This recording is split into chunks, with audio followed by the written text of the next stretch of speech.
So I think the dissertation medal is a particularly important medal, and it's partly because it's really about the building of ideas and the building of knowledge, so it's architectural, but it uses a different material. And I think this year what was really interesting is that students are trying to grapple with contemporary issues, so lots of essays around the question of diaspora, lots of essays around material, about activism, around social unrest, social ills. So you can really see that students are grappling with contemporary issues as if it were material. In particular, the dissertation medal enables young students to think about the power not just of image, but also of text, and in particular the relationship that exists between the two of them. Where the students are strongest is where they think about the personal history or their personal biography. And so it's grounded in their own perspective. They themselves might take a leap of faith to articulate their own ideas and their own visions. And I think in a way that could become a sort of manifesto for their own forms of practice. Me, what history and theory does, and the space of the dissertation, is it gives students a moment to take a step back from having to act immediately as they would have to do in a design studio, and it gives them a moment to pause and think about what they're doing and think about the bigger questions and the bigger implications.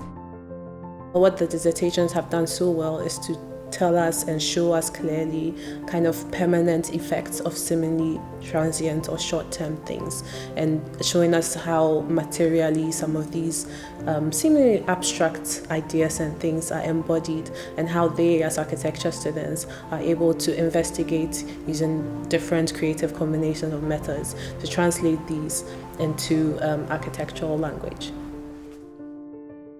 Much more importantly, is just how intelligent students were about demonstrating the complicity of architecture within personal experience, but going beyond that to show how architecture can act as a mediator between personal experience and an understanding of wider social structures.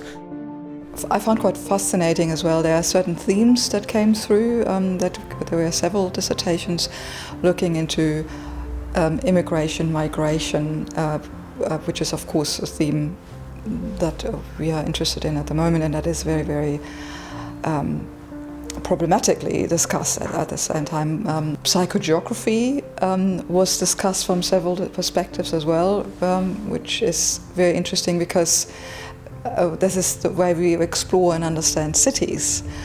So that I found quite fascinating as well, how different people use this theoretical framework creatively for their theses.